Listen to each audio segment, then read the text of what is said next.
Ça y est, c'est le moment. Tempête 1 à la base, nous sommes prêts.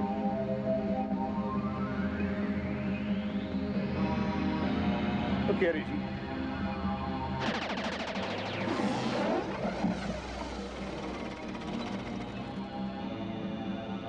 Incroyable, je n'ai jamais vu ça. Avec une âme conventionnelle, il aurait fallu au moins 10 coups pour arrêter ce chat. Oui, en plus, on n'aurait pas pu récupérer le matériel. Ce n'est que la première phase, monsieur. Notez que ce blindé s'est arrêté pratiquement sur place, roue bloquée. Vous dites que cet engin possède une puissance de feu encore supérieure. Mais oui, tout à fait. La puissance de cette arme est graduée. Nous venons de l'utiliser au minimum de ses possibilités offensives. Et maintenant, nous allons en augmenter l'intensité, si vous le voulez bien.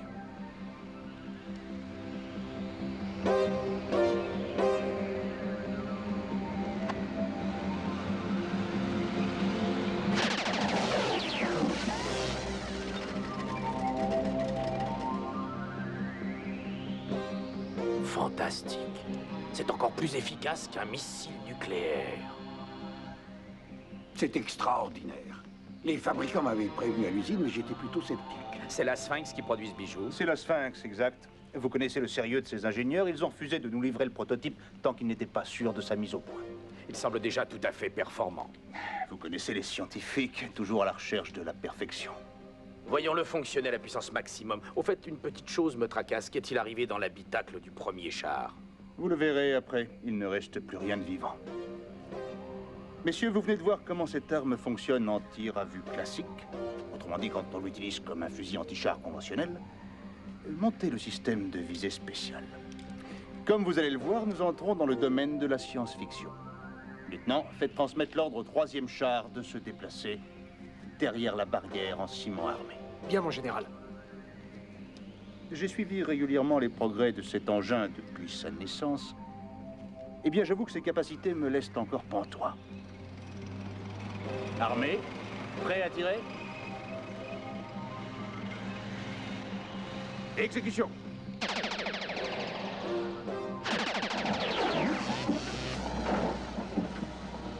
Tir exécuté. L'observatoire signale qu'une lumière bleue a entouré l'objectif en mouvement en général. Et simultanément, il s'est produit la désintégration totale de l'objectif. Bien, messieurs, nous ne vous demanderons pas de nous croire sur parole. C'est pourquoi nous allons nous rendre derrière le mur afin de constater les effets dévastateurs de cette explosion qui n'en est pas vraiment une. Que voulez-vous dire? Qu'il s'agit en fait d'une désintégration par rayon à ultrasons. Notre CUS, canon à ultrasons, transmet au point indiqué une certaine quantité de ces rayons à un très haut niveau de concentration.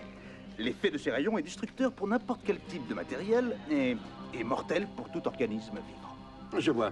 Ces 3 chars étaient guidés par télécommande. Mais que serait-il arrivé à un équipage humain en poste à l'intérieur? Mort inéluctable par décalcification osseuse.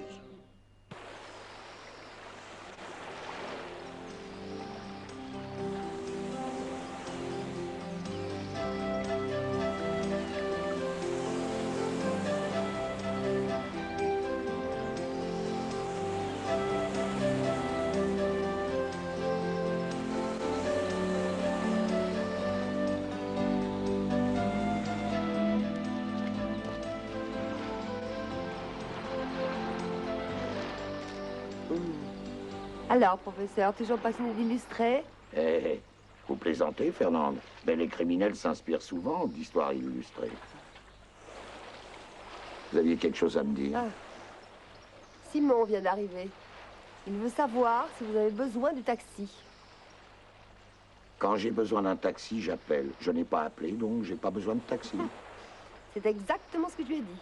J'ai ajouté que le professeur était plongé dans la lecture et qu'il ne fallait surtout pas le déranger. Mais pour arrêter Simon, vous pouvez toujours courir.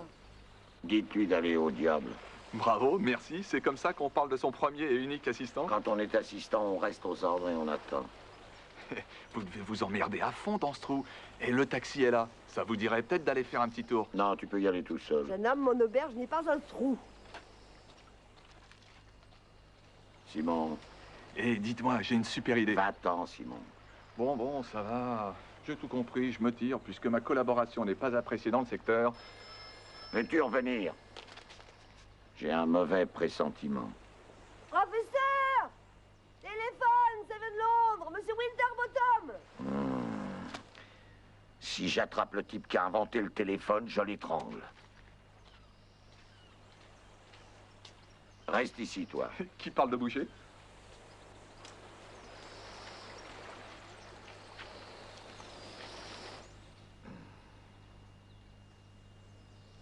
Oui.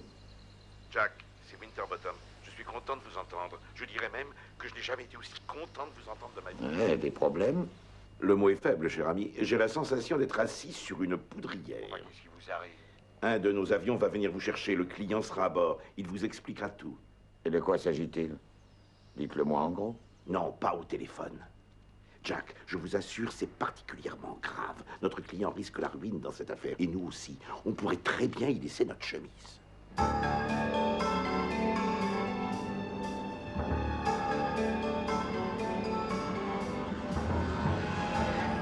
J'espère que vous m'emmenez cette fois-ci.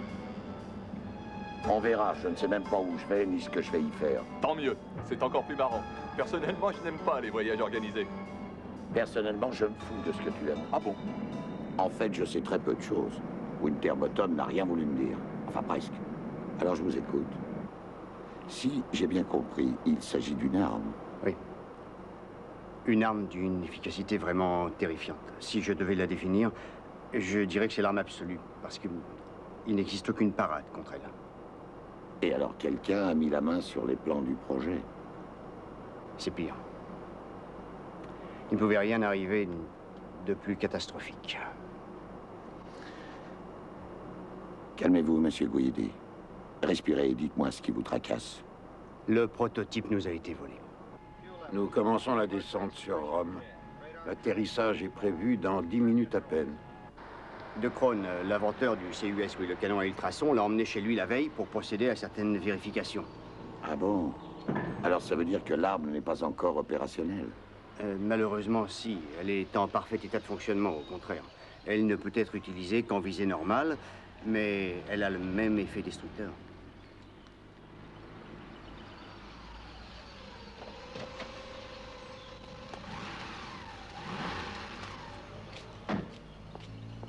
Bonjour, Fred. Bonjour, messieurs. Je vous présente monsieur Jack Clementi, architecte. Bonjour. Il vient chez nous pour étudier la restructuration des bâtiments. Oui, le président m'a averti. Je vous prie de m'excuser, monsieur Clementi, mais c'est le règlement, je dois vous fouiller. Et bien sûr. Oh, je vous en prie, j'ai souvent visité des usines de ce type, j'ai l'habitude d'être fouillé. Vous avez d'autant plus raison que de nos jours, il ne faut même pas se fier à sa vieille tante de province. N'oubliez pas, monsieur Clementi, avant de changer tout ça, pensez aux impératifs de la sécurité. Soyez tranquille, je vais en faire un vrai Fornox. Tenez, avec ce badge, vous pourrez aller partout où vous le désirez. Ne le perdez surtout pas. Et bonne journée. Merci. Au revoir. Allons-y, je vais d'abord vous faire visiter l'usine. Entendu. La petite comité de la fouille était destinée aux gardes par Alfred. Il sait parfaitement ce que nous faisons ici. Mais ces hommes n'ont aucune idée de ce qui nous a été volé. Nous avons 30 gardes au moins et 50 caméras. Alors je suppose que vous vous demandez comment ils ont pu faire le coup. Oui, mais je me demande surtout où est le fusil et ce qu'ils ont l'intention d'en faire. Le reste est sans importance. Qu'attendez-vous de nous? Rien. Absolument rien. Pour le moment. C'est vous qui attendez. Nous vous rappellerons. Nous n'avons pas suivi les instructions à la lettre, puisque nous avons pris sur nous de vous contacter, monsieur Clementi. C'est insuffisant. Je ne suis qu'un enquêteur privé.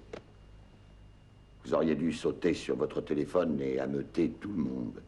Les forces armées, la police, les carabiniers, la protection civile. Nous ne voulons pas semer la panique. Oui, mais du point de vue de l'assurance, il faut que vous compreniez que notre compagnie ne peut pas vous payer tant que vous n'avez pas déclaré le vol. Nous y avons pensé, évidemment. Monsieur le Président, je crois qu'il vaut mieux ne rien cacher à monsieur Clementi.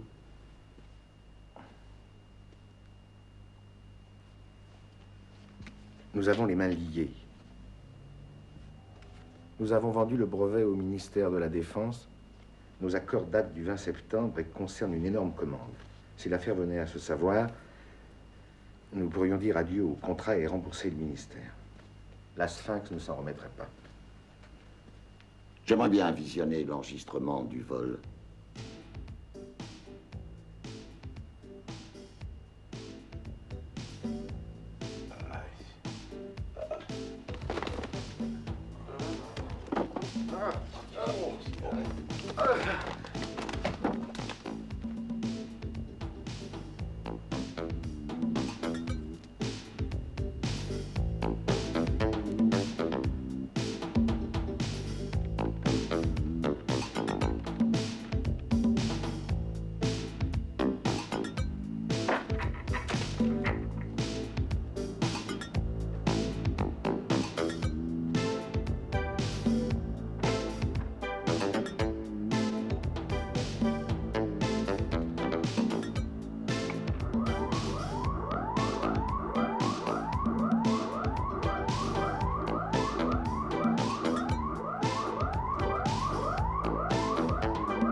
Bien, avant de partir, je voudrais visiter la chambre forte où l'arme était entreposée. Bien sûr.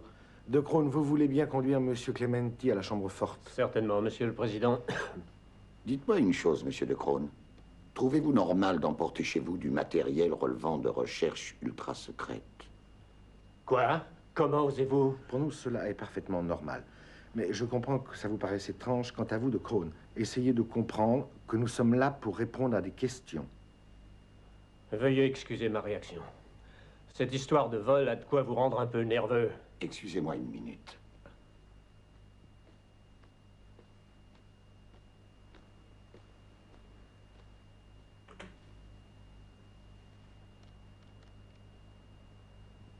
Allô?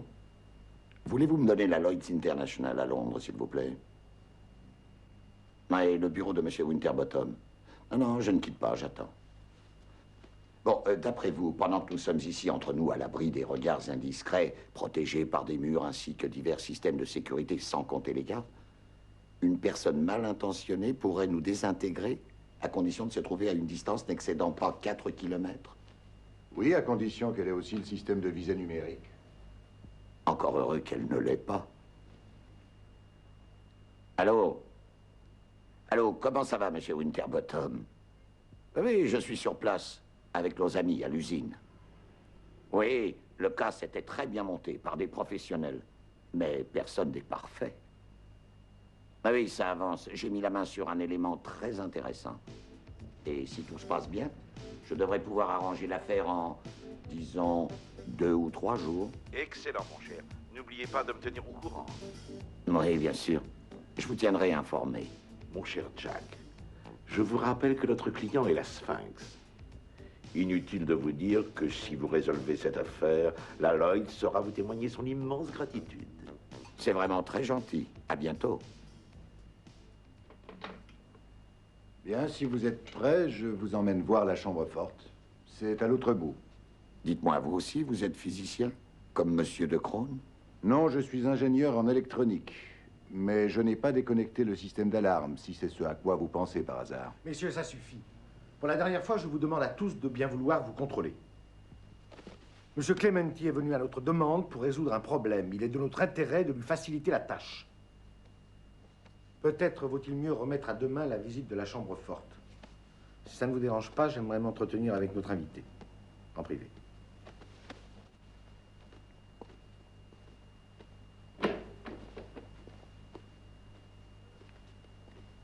Je vous en prie, asseyez-vous. Dites-moi sérieusement, vous ne soupçonnez pas ces deux chercheurs? Nardi travaille pour nous depuis des années. C'est un homme intègre. Et que pensez-vous de Monsieur de Crone? Nous l'avons engagé récemment. Je le connais donc peu, mais de nombreux pays de l'OTAN seraient enchantés qu'il quittât la Sphinx. Pourquoi l'avez-vous interrogé sur le fait qu'il avait emporté chez lui la télécommande de visée numérique? Parce que la coïncidence est étrange. Il prend la télécommande le soir même où l'arme est dérobée. Il me semble que cela l'innocente, au contraire. Enfin, s'il était de mèche avec les voleurs, il n'aurait pas emporté la télécommande avec lui. On peut considérer les faits d'un autre point de vue. Admettons qu'il soit de mèche avec les voleurs. Il peut très bien avoir peur d'être découvert après une enquête serrée. Alors, il se dit qu'en emportant la télécommande ce soir-là, il sera hors de cause. Ça me paraît impossible. Vous avez dit à Winterbottom que vous étiez sur une piste intéressante. J'espère que ce n'est pas celle-ci. Oh, une piste, c'est exagéré. Je n'ai aucune piste, c'est évident. Là, j'ai du mal. Ce braquage a été organisé de l'intérieur. Ce qui veut dire qu'il y a une taupe chez vous. Vous avez vu avec quelle facilité ils sont entrés et ressortis? Alors j'ai mis un verre au bout d'un hameçon pour ferrer le poisson. C'est vous, en fait, qui allez servir d'appât? Je ne vois pas d'autre moyen de les amener à se découvrir.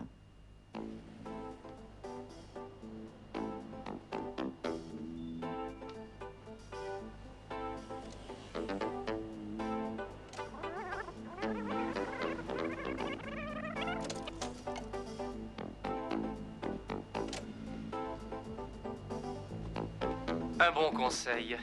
Ne contactez surtout pas la police. Qu'attendez-vous de nous? Rien. Absolument rien.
Ce qui s'est passé, je dois admettre que vous avez raison.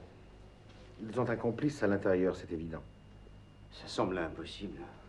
Pourtant, c'est sûrement ça. À partir de maintenant, il faut faire très attention. On n'a plus le droit à l'erreur. Que comptez-vous faire? Interroger le personnel? Il vaut mieux les laisser croire qu'on cherche toujours sans bien savoir où on va. Leur homme finira bien par faire une fausse manœuvre.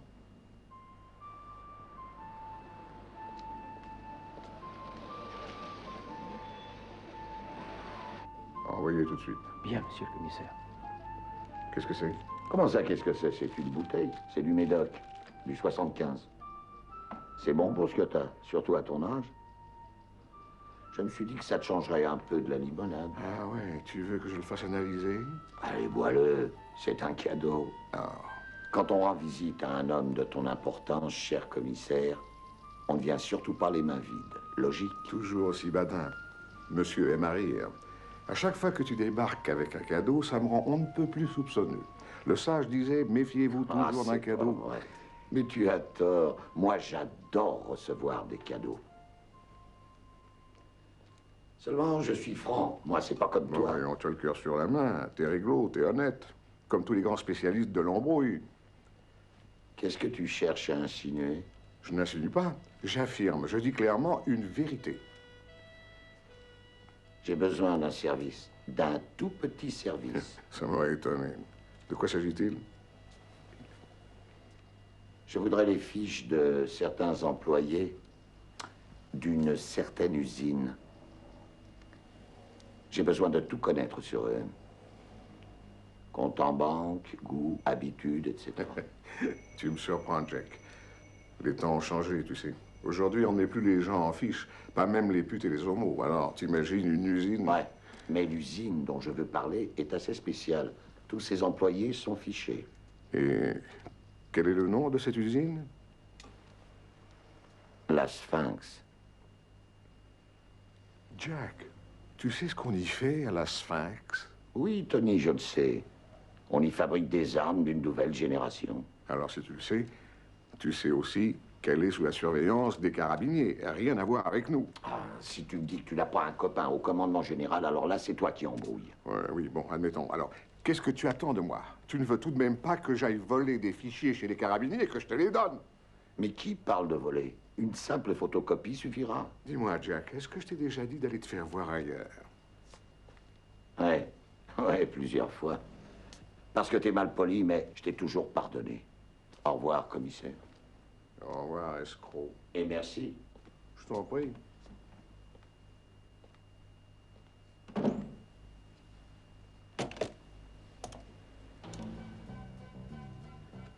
Donnez-moi le commandement général.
Coucou.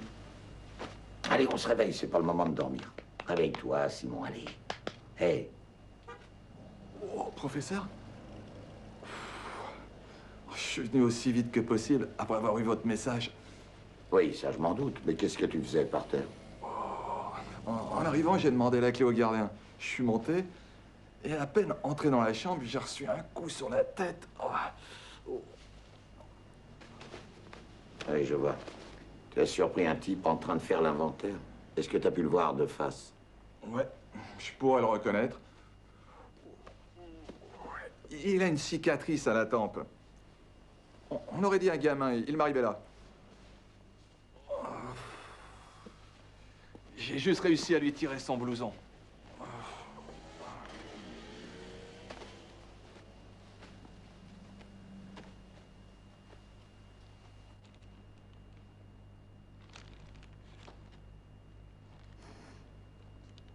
un œuf dur et un morceau de parmesan. Ton agresseur n'était pas un gamin. Il a laissé sa signature. Et je crois savoir où le trouver. Qu'est-ce qu'on est pu faire ici? 40 grammes de parmesan et un œuf dur. Ce sont les ingrédients classiques de ce qu'on appelle le régime jockey. Tu sais, je connais. Essaye une fois. C'est terrible. Et tu peux perdre jusqu'à 1 kilo par jour, sans rien perdre de ton énergie. L'important, c'est de ne pas oublier ta ration. Parce que si tu ne l'as pas sur toi au moment nécessaire, tu es capable d'aller te taper une choucroute. Bref, pour en revenir à notre affaire, ce type est un jockey. Il y en a des douzaines dans le secteur. Pour le trouver, c'est pas évident. Viens, tais-toi et concentre-toi, jeune assistant. Je vais t'expliquer. On fait ce régime au maximum 3 jours avant de courir. Alors il doit certainement monter aujourd'hui. Ça restreint déjà le champ des recherches. Et puis tu l'as vu, tous les jockeys n'ont pas une cicatrice. Avec un peu de chance, on va l'avoir. Allez, au boulot.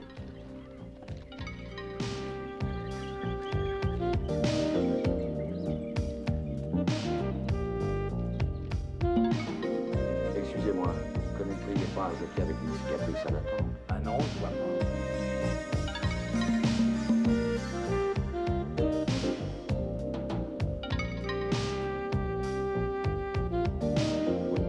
Pas un jockey avec une cicatrice à la tempe. Je cherche un jockey avec une cicatrice à la tempe droite. Vous connaissez? Non. Vous ne connaîtriez pas un jockey avec une cicatrice à la tempe? Non. Vous ne connaîtriez pas un jockey avec une cicatrice à la tempe? Qu'est-ce que ça peut foutre? Vous ne connaîtriez pas un jockey avec une cicatrice? Je regrette.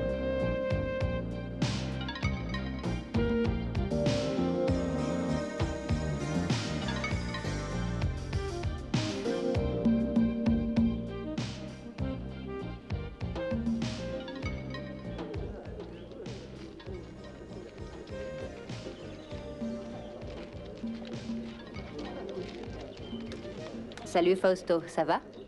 Je sais que les belles femmes se font toujours attendre. C'est pas une raison pour exagérer?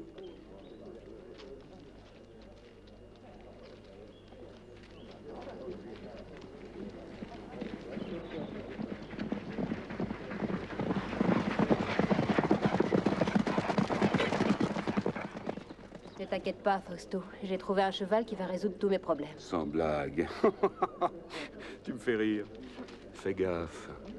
Si demain je ne suis pas rentré dans mon blé, t'auras un problème supplémentaire. Tu me suis?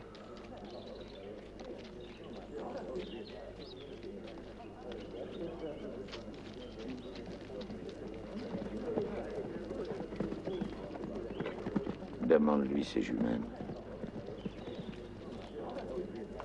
Vous permettez? Je vous en prie.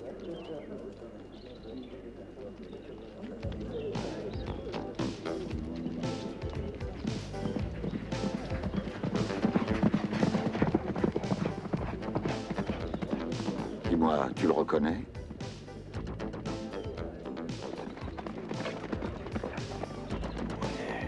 Ouais, c'est lui. C'est bien lui, j'en suis sûr. J'en ai certain. Rends les jumelles. On lui laisse le temps d'arriver et ensuite on lui cause.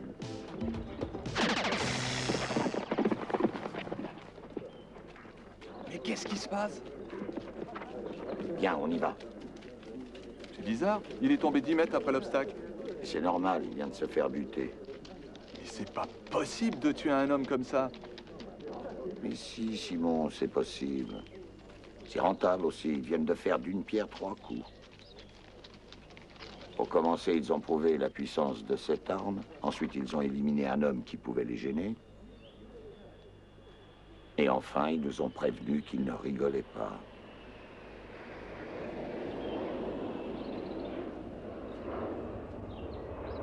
Je ne peux rien vous dire de plus, messieurs, ce sont les paroles du président. Il pense que cette arme comporte certaines caractéristiques dont il estime qu'elles sont excessivement dangereuses, avec un facteur de risque trop important d'après lui. Nous en sommes tous parfaitement conscients. Le président aimerait savoir ce qui se passerait au cas où l'arme tomberait en de mauvaises mains. Je peux vous garantir qu'on s'est posé cette question nous aussi. Bref, messieurs, sa conclusion est la suivante. Il suggère tout simplement de détruire le prototype et d'abandonner le projet dans son intégralité. Mais enfin, écoutez, il aurait fallu nous le dire avant. On n'aurait pas produit le fusil. Il n'y aura pas de préjudice pour la Sphinx.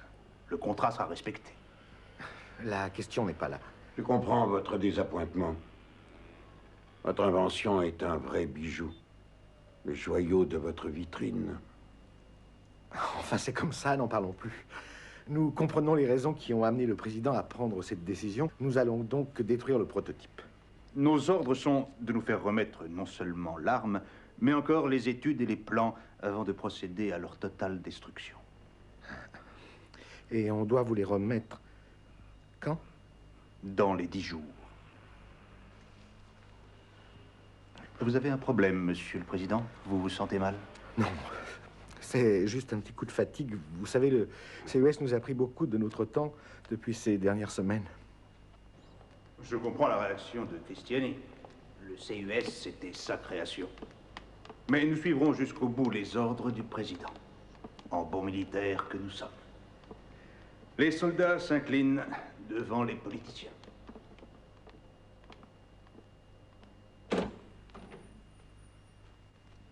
C'est une belle journée qui s'annonce. Ah, vous trouvez? Oui. La situation empire. Nos têtes vont tomber dans 10 jours. Ah, enfin une bonne nouvelle. Je ne vois pas en quoi. Vous avez bien dit 10 jours. 10 jours, ça fait un sacré bout de temps. C'est même trop, croyez-moi.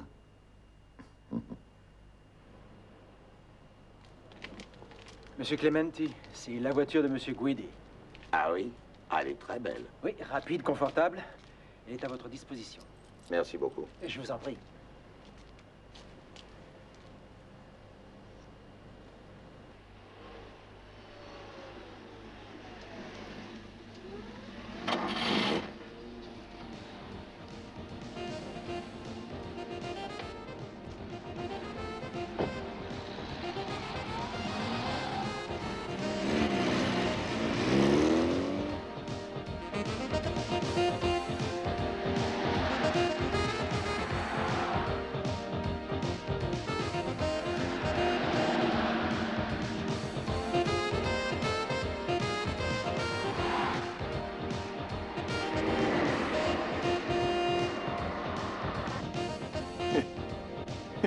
Allô, grand requin blanc, ici Bond. Ils sont pris en tenaille. Qu'est-ce qu'on fait? J'attends les ordres, patron. Oui, 007, tu attends. On va d'abord les balader. Interviens qu'en cas de nécessité, c'est clair? Oui, chef, c'est très clair.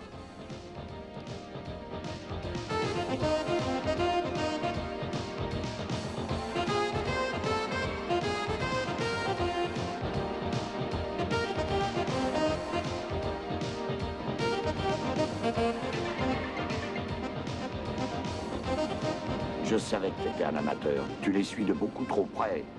D'accord. Je vais ralentir un peu.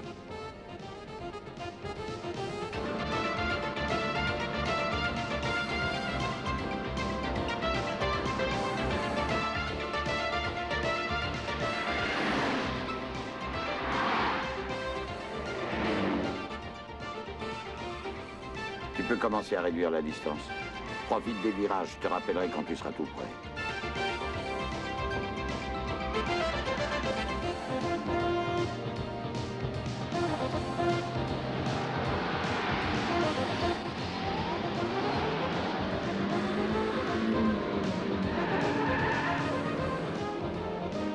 Vas-y, file-leur des secousses. N'aie pas peur de les abîmer.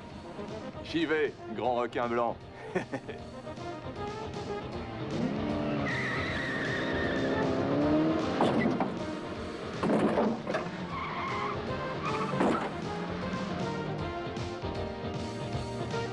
Ils vont essayer de m'avoir. Maintenant, on va les serrer.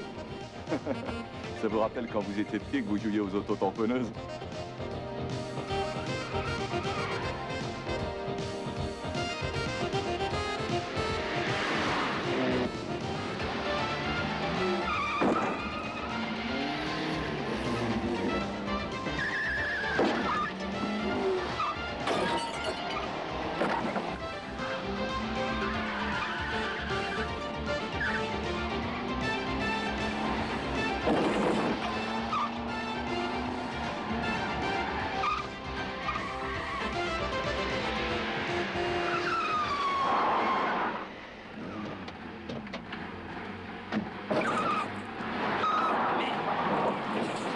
Amène-toi, viens dans la joie.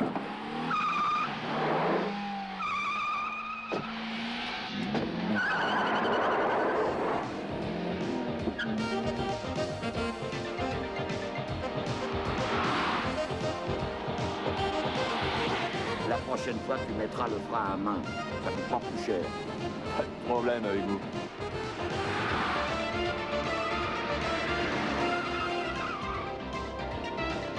Vous savez qui sont ces types? Non. C'est bien pour ça que je veux les savoir.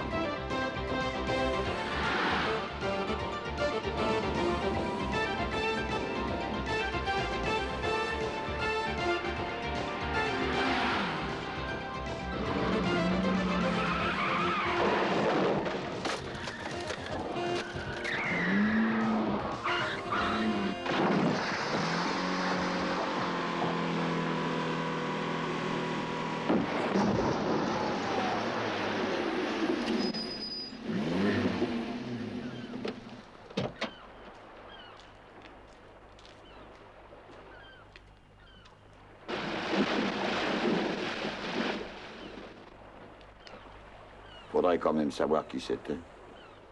Eh, dites, vous n'avez pas l'intention de plonger? Moi, non. Toi, oui.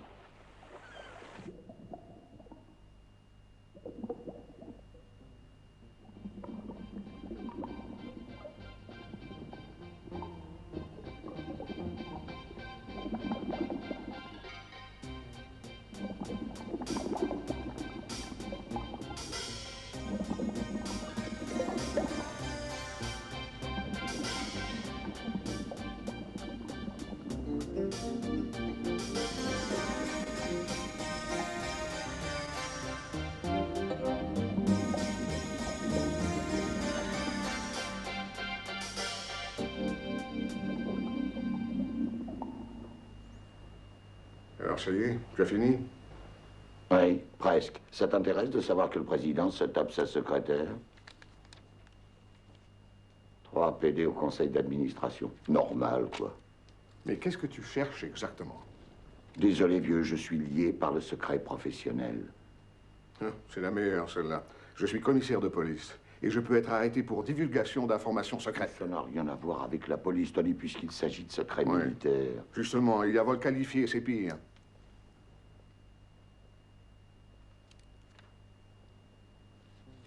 Hein? L'ingénieur a une petite amie. Pas mal.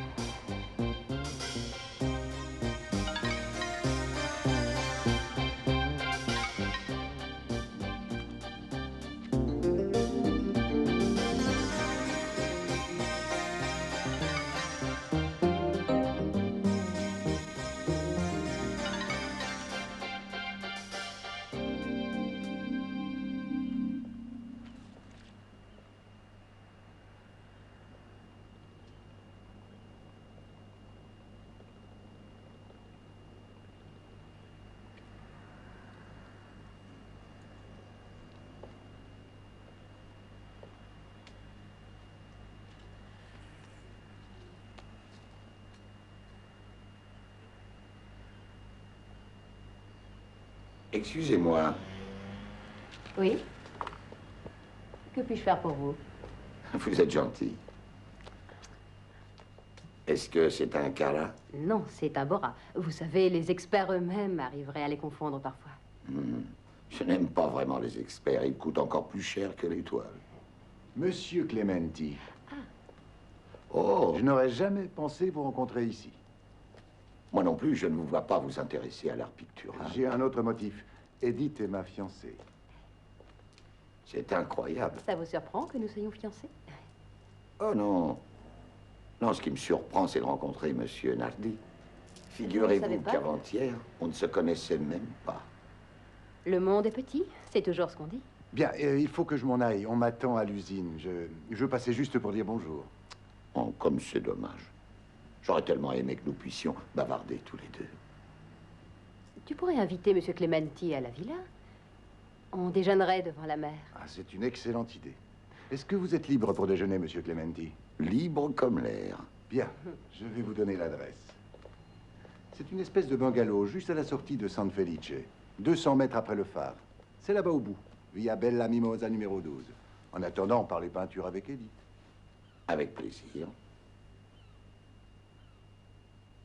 N'est-ce pas votre... Oui, c'est notre gardien-chef. Après ce qui s'est passé, le président Cristiani a exigé que De Crone et moi, par sécurité, nous déplacions dans le secteur de l'usine exclusivement avec les camionnettes blindées de la compagnie et avec une escorte. C'est ça maintenant, la vie d'ingénieur.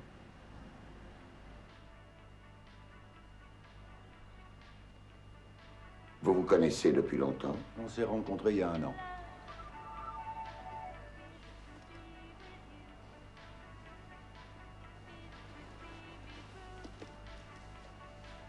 Mais félicitations, c'est une très belle femme et une remarquable hôtesse. Merci. Ceci étant, je ne crois pas que votre visite à la galerie soit le fait du hasard. C'est ce que vous pensez. Jetez donc un œil là-dessus. C'est la carte de visite de la galerie d'Edith. Et son numéro de téléphone se trouve dans le carnet. On dirait que ces objets ont séjourné dans l'eau. Vous avez raison. Ils viennent d'une voiture qui est tombée de la falaise au Cap Cicero avec 2 tueurs à son bord. Parce que vous avez réussi à retrouver la voiture? Oui. Franchement, je ne m'attendais pas à cette question venant de vous.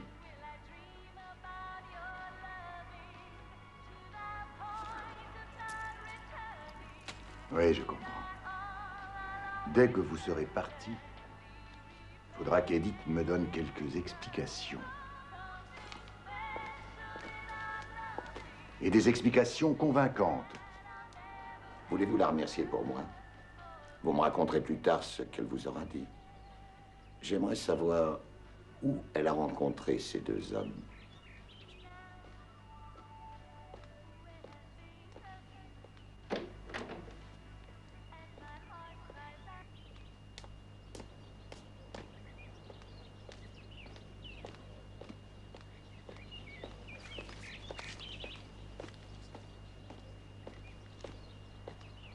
On s'en va, mais pas trop loin.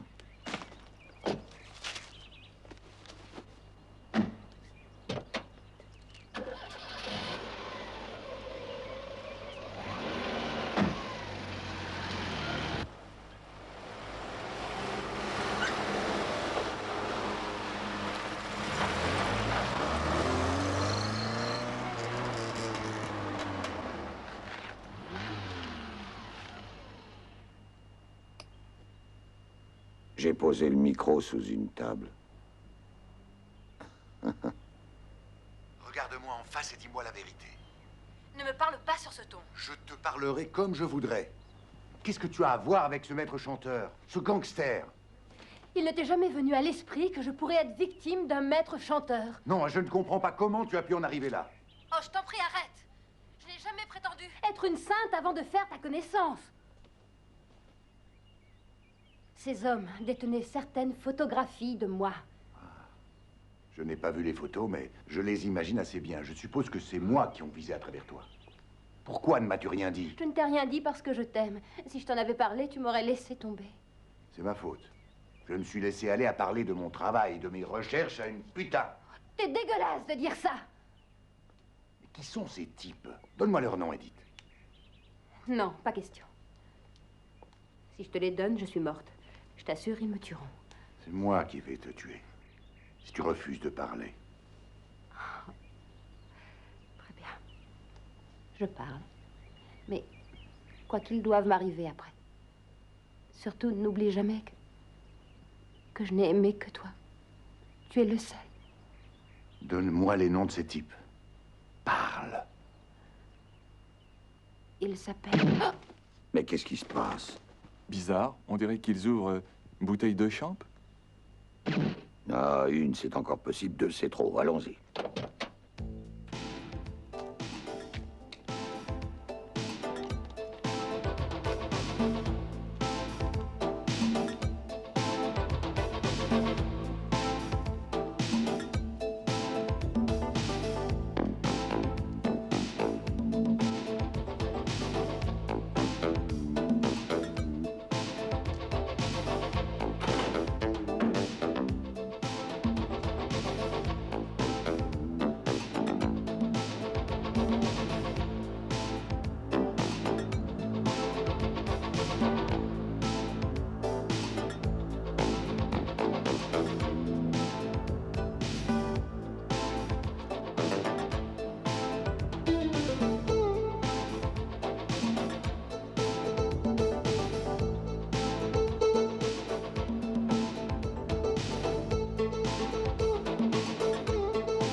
On ne nous a pas attendus.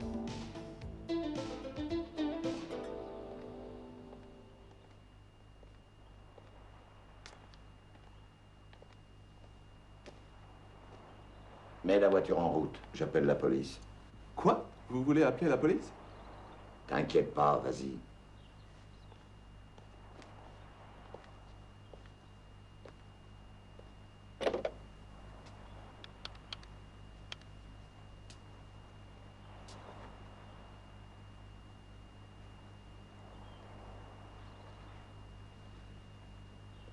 Via della Mimosa au numéro 12.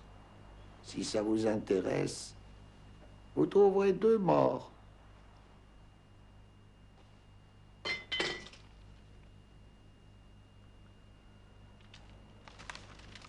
Je n'arrive pas à imaginer que je ne verrai plus jamais Nardi dans ce bureau. J'estime qu'après la mort de Nardi, il ne nous est plus possible de garder le secret sur cette affaire. Rien ne prouve que ces 2 meurtres soient en relation avec le vol. Les journaux parlent de crimes passionnels. C'est le baratin habituel de la police pour amuser les journalistes. Ils n'ont aucun indice. Ils ne sont pas sur la bonne piste et ça nous permet de travailler en paix. Oui, mais ils finiront bien par la trouver, la bonne piste. Oui, il y a des chances. Bon, alors, vous avez une idée? Que suggérez-vous? De ne pas s'énerver. La seule chose à faire, c'est d'attendre et de voir venir. C'est ma ligne privée. C'est peut-être le maître chanteur? Eh bien alors, allez répondre. C'est fait pour ça, le téléphone.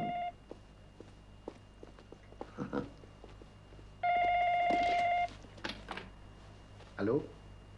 Vous avez engagé un détective. Ça n'est pas bien, ça. C'était pour arranger les négociations avec vous. Nous pensions qu'un expert pouvait faciliter les choses. Il n'est pas question de négocier pour le moment.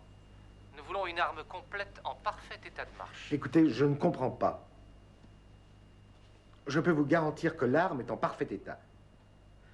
À moins que vous lui ayez fait subir des dommages pendant le transport. Ne me prenez pas pour un imbécile. Je veux parler du dispositif de visée électronique. Je vous répète que l'arme que vous avez est complète. Écoutez, cher monsieur, je n'ai pas de temps à perdre. J'en sais autant que vous sur cette arme. Si vous continuez de jouer à ce petit jeu, vous aurez des centaines de morts sur la conscience. La réponse est non. Vous n'aurez pas la commande numérique. Jamais. Très bien. Alors on utilisera l'arme comme un fusil conventionnel, en tir à vue classique. Par exemple, on peut tirer sur le pilote d'un 747 bourré de passagers, juste au moment de l'atterrissage. Vous n'oserez pas. Ce qui est arrivé à votre ingénieur devrait suffire à vous prouver qu'on ne plaisante pas. Alors, cher monsieur? Continuez, faites-le parler. C'est une décision difficile à prendre.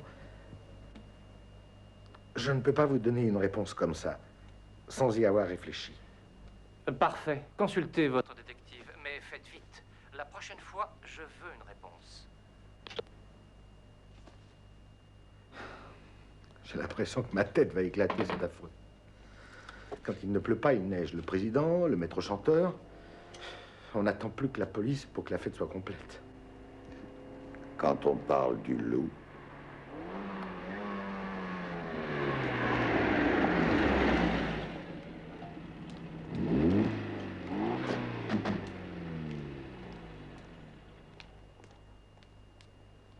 oui.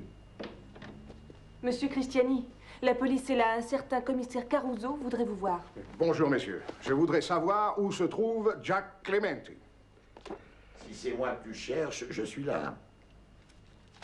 Donc, t'as l'air vachement remonté. Qu'est-ce qui se passe? C'est parce que tu as certaines explications à me donner. Tu as échappé à une patrouille de police qui t'ordonnait de t'arrêter sur la route de Circeo. J'avais pas le temps, j'étais pressé. Ça, je m'en doute que tu étais pressé. Tu venais juste de quitter la villa. Non, c'est vrai. Ça alors. Tu voudrais que je croie que tu n'étais pas dans la villa de Nardi. Oui, j'y étais, mais je suis parti avant que ça tire. Les journaux n'ont pas dit de quelle manière ils ont été tués. Alors comment sais-tu qu'on a tiré? Parce que je suis revenu à la villa et que je les ai trouvés morts tous les deux. Ce serait trop long à raconter. Pas du tout. Au contraire, j'ai tout mon temps. Vas-y, je t'écoute. Je commence au début? Non. Je veux juste que tu me dises ce que tu pouvais bien faire dans une villa où on a trouvé 2 cadavres. Eh bien, ces 2 cadavres m'avaient invité à déjeuner. C'est pas plus compliqué. C'est parfaitement logique. Un gars veut voir sa fiancée pendant l'heure du déjeuner, alors il t'invite toi aussi, c'est plus drôle. Ah, au fait, la table n'était mise que pour 2. Exact. C'est parce que la fille n'a pas déjeuné. Elle nous a servi et elle est allée se mettre au soleil. Elle n'avait pas faim. Oui, mais voilà, tu n'as aucun témoin. Quel dommage. Si, Tony, j'en ai un. Monsieur Christiani, appelez Fred. Faites monter Fred. Qui est Fred? Le chef des vigiles. Et il t'a vu à la villa? Entrez. Vous m'avez appelé, monsieur Christiani? Non, non, c'est moi qui vous ai appelé. Venez voir. Voici le commissaire Caruso. Voulez-vous dire au commissaire qui était à la villa quand vous y avez conduit Nardi? Mademoiselle Edith Fenolio y était. Qui l'autre? Monsieur Clementi. Vous en êtes sûr? Vous êtes entré dans la villa? Non, mais j'ai vu sa voiture, son chauffeur, et je savais qu'il avait été invité. Et vous le saviez comment? J'ai rencontré monsieur Clementi avec monsieur Nardi à la galerie. J'ai entendu monsieur Nardi l'inviter à déjeuner et lui donner l'adresse. Alors, ça te suffit? Oui. Merci beaucoup, Fred. Je vous en prie. Bonne journée, monsieur Christiani. Ok. Tu avais une bonne raison d'être là-bas, c'est d'accord. Mais maintenant, tu vas me donner des explications quant à ta présence ici. Il ne se passe jamais rien dans cette partie du monde. Jamais rien. Tu arrives et il y a déjà 4 personnes au tapis. Et ce que je dis est valable pour vous aussi, messieurs. Je veux savoir ce qui se passe ici et je ne partirai pas tant que je ne le saurai pas. On ne peut rien te dire, vieux. Désolé. Mais ça vaut beaucoup mieux pour toi. Crois-moi, Tony. Aucun flic ne souhaiterait être mêlé à cette affaire. J'ai dit que je ne partirai pas d'ici tant que...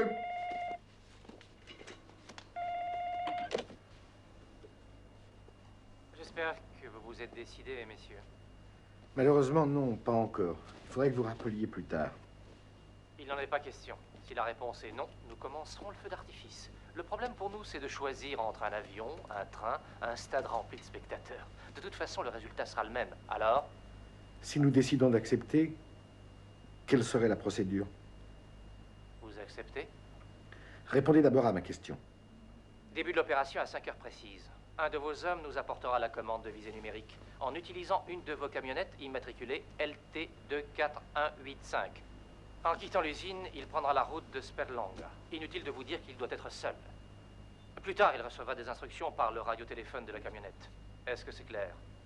Mais pour le joindre, il faut... Ne vous en faites pas, nous connaissons le numéro de téléphone de la camionnette. Et que deviendra notre homme? Il restera avec nous jusqu'à ce que nous ayons vérifié le bon fonctionnement de la commande. En d'autres termes, vous voulez la commande et un otage en plus. Ce que je veux, c'est votre réponse. Vous avez 30 secondes pour me la donner. Vous avez mon accord. À 5 heures. Un dernier conseil, veillez à ce que votre homme vienne seul. S'il entreprend quelque chose contre nous, nous le tuerons. Rappelez-vous ce qui est arrivé à ce bon monsieur Nardi.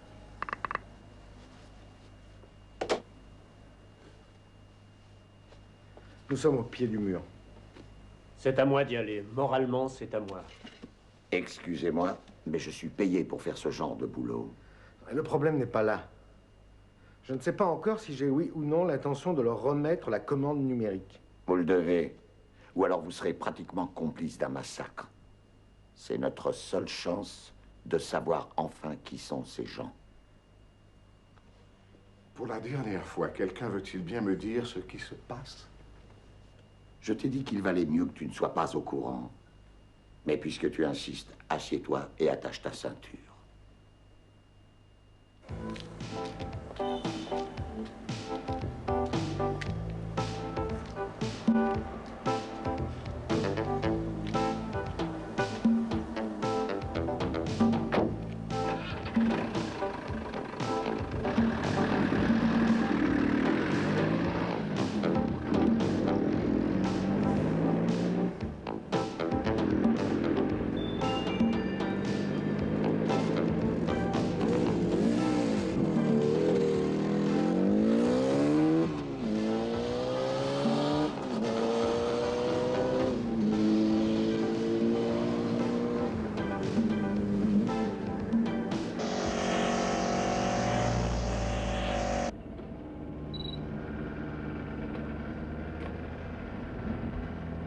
Allô?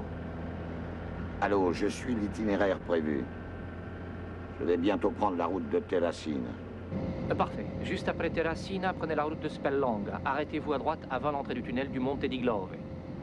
Entrez dans le tunnel et marchez jusqu'à la première borne d'appel. Arrêtez-vous et attendez. On passera vous prendre.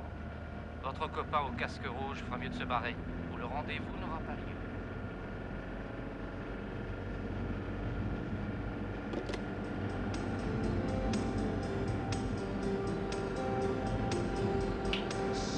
Ah! Eh, t'es là? Ouais. Ce sont des malins, ils connaissent leur boulot. La rencontre est arrangée, j'y vais, mais je ne sais pas encore où ça va se passer. T'es repéré, Simon, arrête de me suivre. Écoute, je viens de me souvenir du nom de notre petit copain au téléphone. C'est Zebra. Vous êtes un super chef, chef. Je ne t'ai pas demandé ton avis. Essaie de te rappeler ce nom-là, petit. Oui, chef. Zebra.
Où est Zebra? Quel plaisir, quel bonheur. Regardez donc qui on nous envoie. Jack Clementi, hein? Alors c'est toi qu'ils ont chargé de cette affaire. Et tu as reconnu ma voix après toutes ces années, hein? Je suis flatté que tu ne l'aies pas oublié, Jack. J'adore les zèbres avec leurs pyjamas. Ça fait démodé, comme ta veste de chef révolutionnaire. Tu tournes pour la Metro-Goldwyn-Mayer?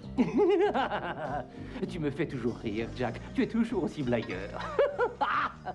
Alors tu sais, tu vas être content. Figure-toi qu'un autre vieil ami à toi vient juste d'arriver. C'est ce bon vieux Fred, je présume. Tiens, je dois reconnaître que tu n'es pas aussi bête que je le pensais. Oui.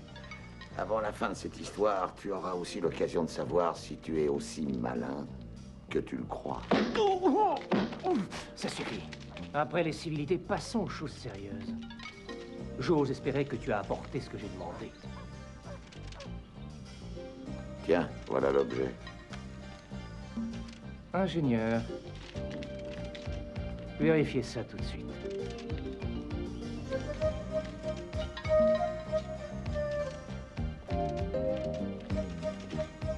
Il n'y a aucun doute, c'est bien la pièce qui nous manquait. Ça fonctionne? Tout à fait. Ils ont eu raison de t'envoyer. Je vais pouvoir essayer l'arme et me débarrasser de toi par la même occasion. Ce serait une erreur. L'arme et moi, nous sommes inséparables. Ce petit joujou ne peut fonctionner que si je le veux bien. Tiens, et qu'est-ce que ça veut dire exactement? Que son code de fonction a été changé. Oh, s'il vous plaît. Alors, tu as changé le code. C'est bien joué, Jack. Seulement, je peux te faire sauter la cervelle sans la commande. Laisse-moi finir, Zebra. La commande peut fonctionner sans problème. Le code a été changé, mais bien entendu, je le connais. Il fallait bien que je garantisse ma sécurité avant de venir ici. Logique. Tu sais que je travaille pour une compagnie d'assurance. Et le nouveau code, c'est ma police d'assurance sur la vie. Si tu veux te servir de ce fusil, il faut que tu m'engages comme tireur. Ce type parle trop. Pourquoi ne pas le foutre en l'air tout de suite? On a déjà perdu assez de temps comme ça. Relax, Fred, ne sois pas idiot. On va d'abord vérifier si cette arme est en parfait état de marche. Je vais te donner les coordonnées d'une cible et tu vas tirer d'ici, histoire de tester la commande. Si ça ne marche pas... Je sais, si ça ne marche pas, tu me fais la peau. Mais je te préviens, pas de test sur une cible humaine. Non, non, Jack, ne t'inquiète pas. Je veux seulement montrer à certaines personnes que je peux frapper où et quand et comme je veux. Et tu vas m'y aider, cher vieux Jack. Qu'est-ce que tu as à me regarder comme ça? Je me pose des questions, c'est tout. Je me demande ce qui se passe dans ta tête maintenant que tu as ce fameux fusil. Je me demande ce que le colonel Raoul Bresky, recherché par les services secrets pour trahison, peut bien vouloir obtenir avec cette arme magique. Une revanche. Tu as encore retourné ta veste? Tu travailles pour quelqu'un d'autre? Je travaille en indépendant, mon cher Jack. Mon drapeau, c'est le chèque au porteur, ou alors du liquide, en bonne liasse bien compacte. Si c'est une question de monnaie, on peut s'arranger. Je t'ai dit que je travaillais pour une compagnie d'assurance et la compagnie, étant donné le caractère spécial de la situation, peut se montrer généreuse. C'est moi qui décide qui paie et combien. Alors à toi de jouer. C'est à ton tour maintenant. La balle est dans ton camp. Ou tu fais ce que je te demande, ou alors il y aura des morts, beaucoup de morts.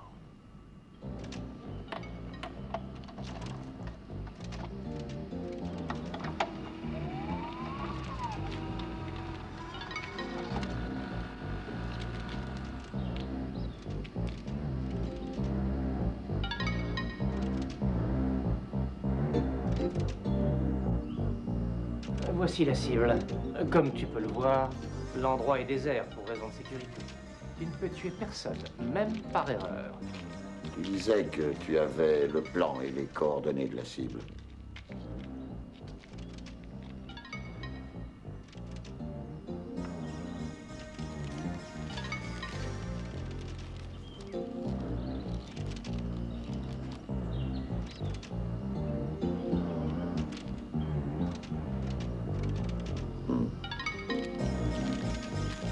Allons-y, donne-moi le fusil.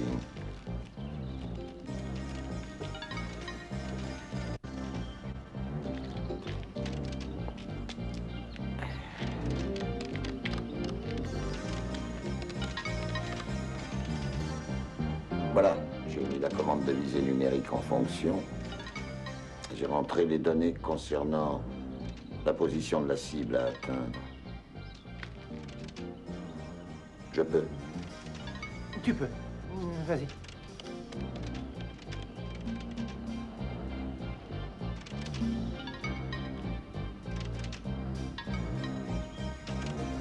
Je déverrouille la sécurité. La cible est parfaitement localisée. Il n'y a plus qu'à tirer.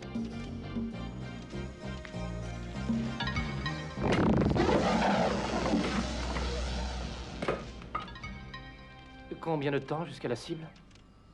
Pour autant que je sache, les rayons ont dû atteindre la cible aussitôt après que j'ai pressé la détente.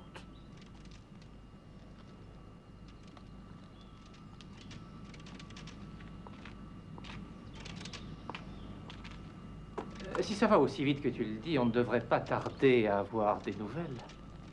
J'espère que je n'aurai pas à attendre trop longtemps.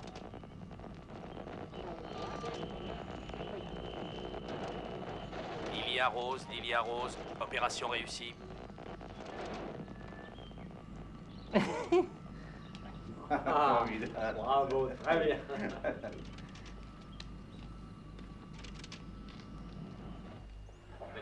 Qu'est-ce qui se passe? C'est étonnant. Qu'est-ce qui t'est arrivé? Je sais pas. Dans mon son, complètement décalé. C'est fou, ça. Il n'y a pour le moment aucune explication sur le mystérieux attentat dont a été victime la statue de la justice non loin du bureau du procureur général, car il s'agit bien d'un attentat. Les officiels parlent même de meurtre provocateur, sans pouvoir expliquer comment une telle chose a pu se produire dans cet endroit désert du palais de justice, surveillé 24 heures sur 24 par des gardes. Il règne un fort climat d'inquiétude à la Cour de cassation. En effet, si la statue de Thémis a été décapitée au moyen d'une arme ou d'un procédé aussi efficace qu'inconnu, la question qui se pose est particulièrement oppressante. Existe-t-il une forme de parade contre un tel procédé? Qu'est-ce qu'on va faire, monsieur le président? Ça ne peut pas durer. Il faut relever le commissaire Caruso de sa promesse. Impossible. Si la nouvelle se propage, nous aurons signé l'arrêt de mort de Clementi. Les autorités suivent cette affaire avec l'intérêt que chacun de nous peut imaginer. Le problème étant avant tout de savoir si cet événement peut être considéré comme un incident ou s'il doit se répéter.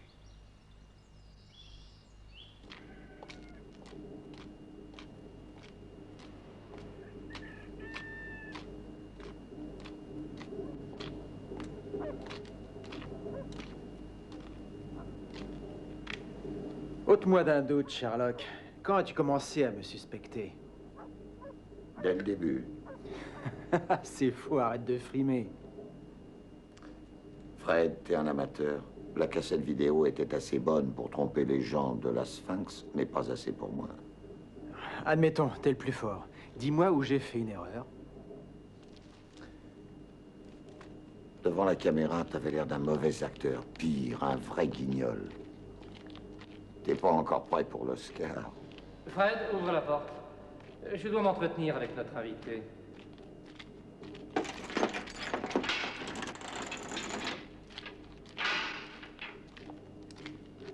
Je suis navré de t'imposer cette détention, mais tu es très précieux pour moi. Fred, Jack est un ami. J'apporte les nouvelles. Nous sommes en première page. Tu comprends pourquoi il n'est pas encore nécessaire d'ouvrir des négociations. Avec un tel jouet dans ma main, tous les crédits me seront ouverts. Je n'ai pas besoin de la Lloyds, tu comprends? Puisque j'ai mon plan d'autofinancement. Toute requête de ma part doit obligatoirement être acceptée. Personne ne peut rien me refuser. Je peux menacer n'importe qui, n'importe quel gouvernement. Toute mesure de défense sera vaine. Il y a une nouvelle donne. Tu vois le genre? C'est toi que je vois, Raoul. T'es complètement fou. Je répète qu'il faut liquider ce type avant qu'il nous cause des ennuis. Nous avons besoin de lui en vie. Il est le seul à connaître le code. Alors laisse-moi m'occuper de lui. Il ne me faudra pas longtemps pour lui faire cracher le code si je le prends en main. Non, Fred, je connais bien Jack. Il n'est pas du genre à parler. De plus, j'ai besoin de lui pour un travail particulièrement délicat. Tiens, veux-tu lire ça avec attention, hein? Et alors? Je vois que le coup du palais de justice est une excellente publicité pour toi. Qu'est-ce que tu veux de plus? Continue. Le président va s'adresser ce soir au peuple italien. Tout ça est normal, où veux-tu en venir? Réfléchis, Jack. Tu viens de le lire à l'instant. Le peuple italien avec le président. J'amènerai tout ce beau monde exactement là où je veux.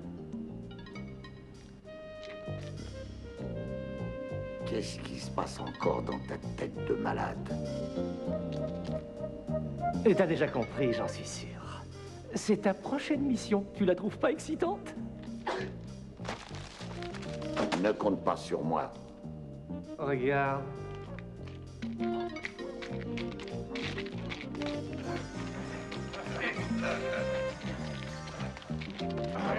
Et lâchez-moi, bordel!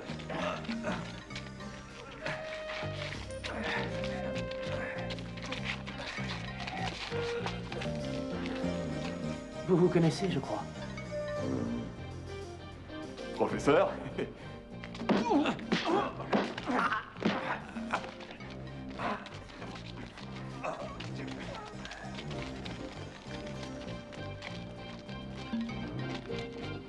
Comme tu peux le constater, tu n'es pas en position de refuser.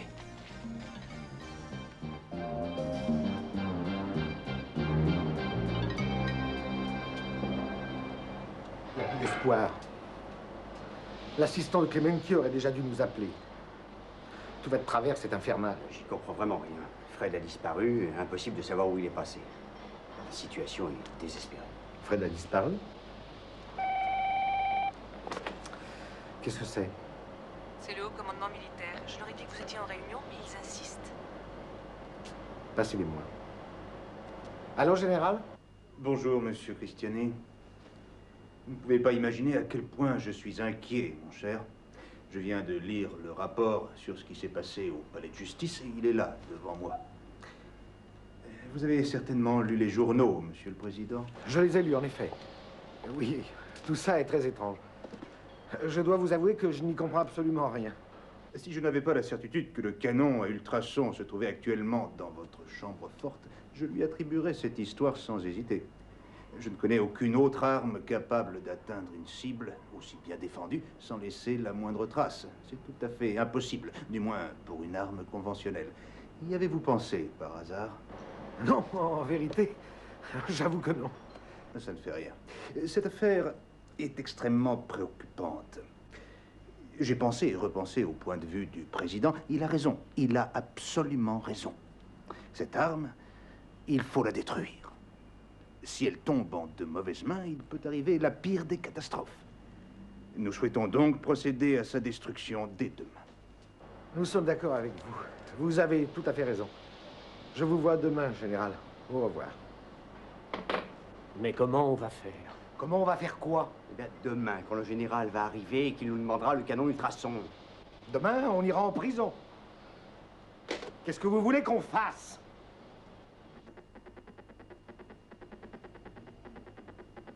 Attendez. On a vérifié tout ce qu'on avait sur les fichiers criminels. Mais peut-être devrions-nous chercher ailleurs. Je pense par exemple à ceux qui sont du bon côté de la barricade. Vous voulez dire un des nôtres? Oui, une planche pourrie, une brebis galeuse. Pas forcément quelqu'un de chez nous. Non, je penserais plutôt pour quelqu'un des services secrets. Quelqu'un de cette mouvance, de ce cercle. Là où on s'intéresse beaucoup aux armes modernes. Commissaire, pour avoir accès aux fichiers des services secrets, c'est coton. C'est même carrément interdit. J'en prends la responsabilité. Regardez si vous pouvez me trouver ce zébra quelque part. Qu'est-ce que ça donne? Il dit qu'il n'y a aucun zébra dans le fichier. Pas de chance. Ce sont les noms de tous les agents actuellement en service. Eh oui. Essayons les anciens. Oui, plus j'y pense, plus je suis sûr d'avoir raison. Qui d'autre que 007 peut en savoir autant sur cette arme ultra secrète? Le voilà. Il se trouverait en Argentine ou au Venezuela. Où est-ce que je vais le trouver, celui-là? Ça m'étonnerait qu'il soit en Argentine. Elles sont nulles, vos machines. Comme chaque année, le chef de l'État s'adressera à tous les Italiens. Son allocution sera émise du palais présidentiel et retransmise sur les chaînes nationales.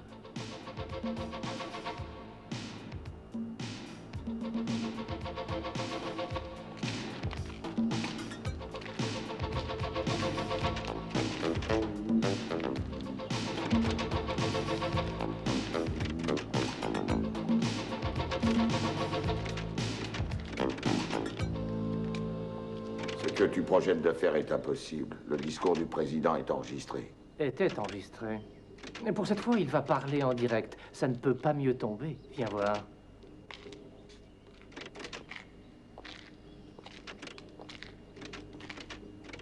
Tout est prêt.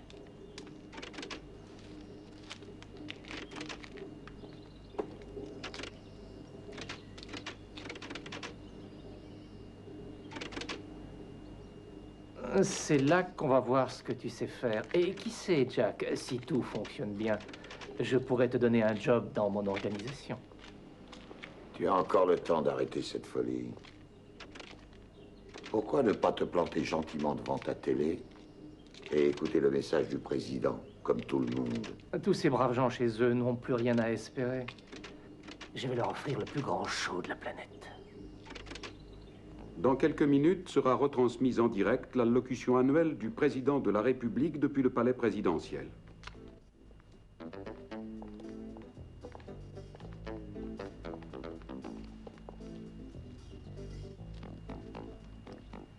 Cette flèche rouge indique l'endroit où sera placé au millimètre près le fauteuil du président. Tout ce que tu as à faire, c'est de rentrer les données et d'envoyer la purée. Ouais. Attention, n'essaie pas de nous doubler. Tu sais que tu n'as pas le choix. Si tu rates ton coup, nous, on ne ratera pas ton petit copain. Est-ce que c'est clair, Jack?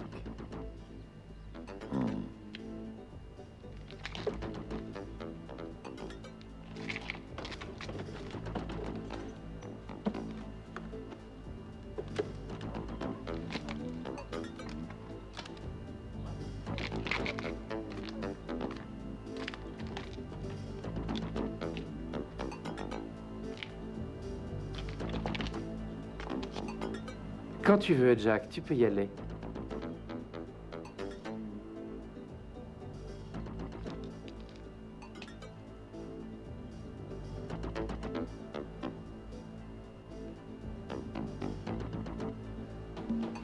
Bonjour, Monsieur le Président.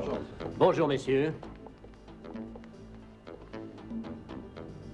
Dépêche-toi, mon Dieu! On n'a pas de temps à perdre! Le temps de m'installer, messieurs, et je suis à vous.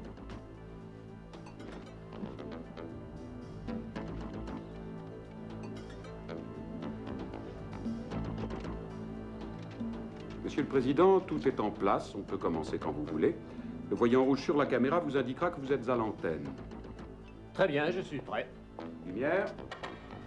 Silence. Comme vous le savez, un petit bip indiquera que le fusil vient de tirer.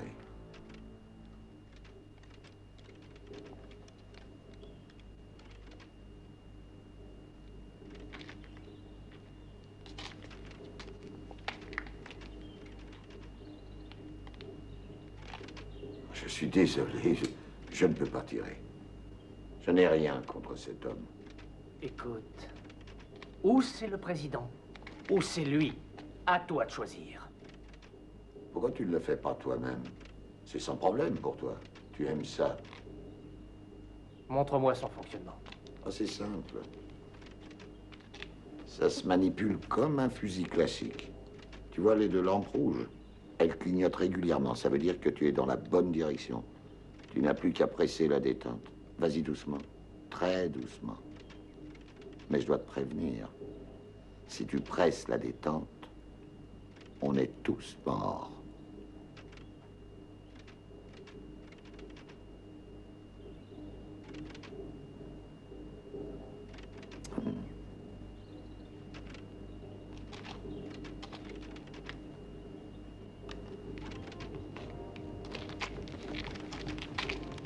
Qu'est-ce que ça veut dire?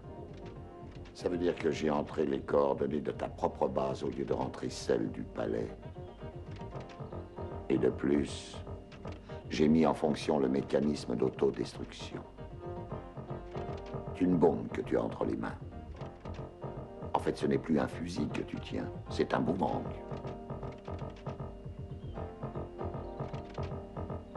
C'est possible.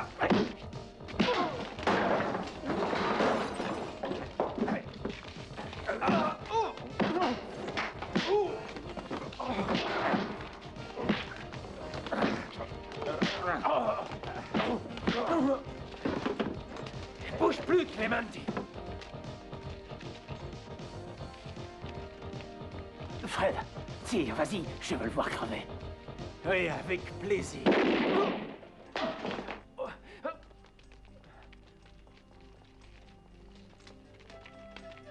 Par ici.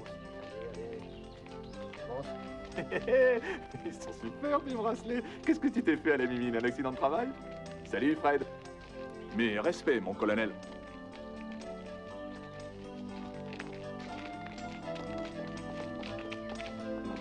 Mettez-moi le colonel Bresky de côté. Lui et moi avons des choses à nous dire.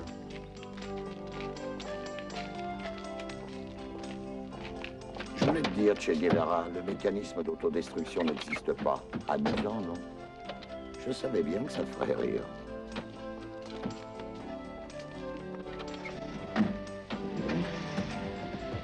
Au fait, dis-moi, Tony, comment tu as fait pour nous trouver? Eh bien, quand ton petit copain Simon m'a appelé, j'ai eu un entretien avec mon ordinateur personnel. Ouais, c'est utile, ces machins-là. Non, tu n'y es pas. Je veux parler d'ordinateur que j'ai dans ma tête. Et il m'a dit que quand Zebra était dans les services secrets, il avait une copine qui était actrice. Enfin bref, pour en finir, cette vie-là est à elle. Ouais, elle est pas mal. Dis-moi, Jack, qu'est-ce qui se passe si j'appuie sur la détente? Eh ben, dans cette direction-là, c'est la présidence. Ah. Par là, c'est le Vatican. Tu te fais le pas. Laisse-moi te donner un conseil. Sois présent le jour de la destruction de cet engin. Pourquoi? Tu pourras me certifier que ça a bien été fait. Je me sentirai plus rassuré.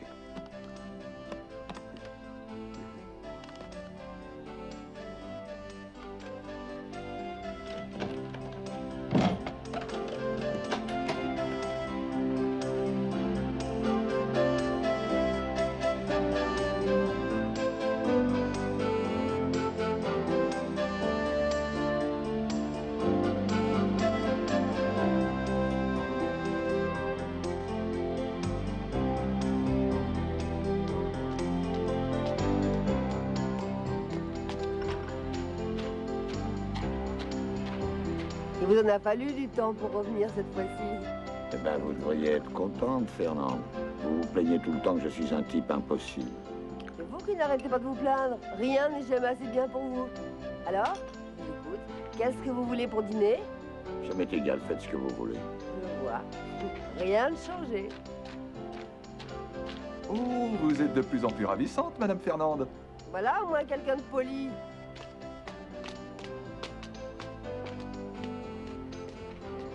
De quoi s'agit-il?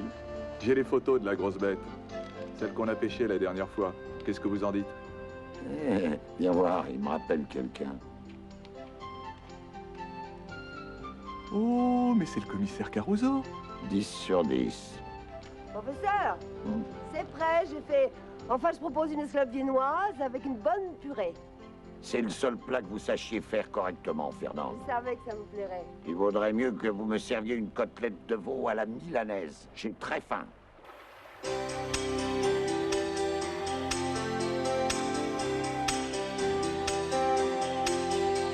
Some eyes are trying to tell me I'll never see another day. It's gonna be my darkest sunrise goes tomorrow's lit away.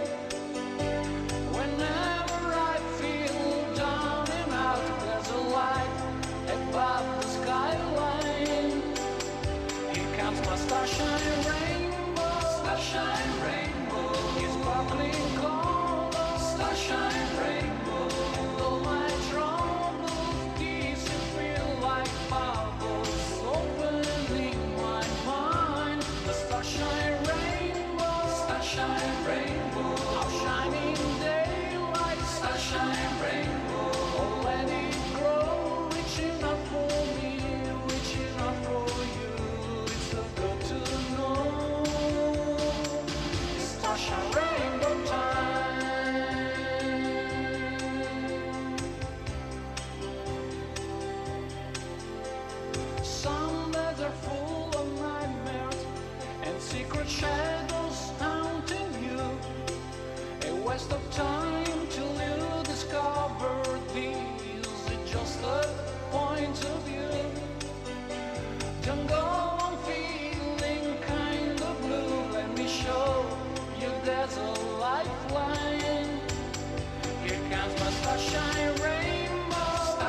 sparkling corn, starshine rainbow, and all my troubles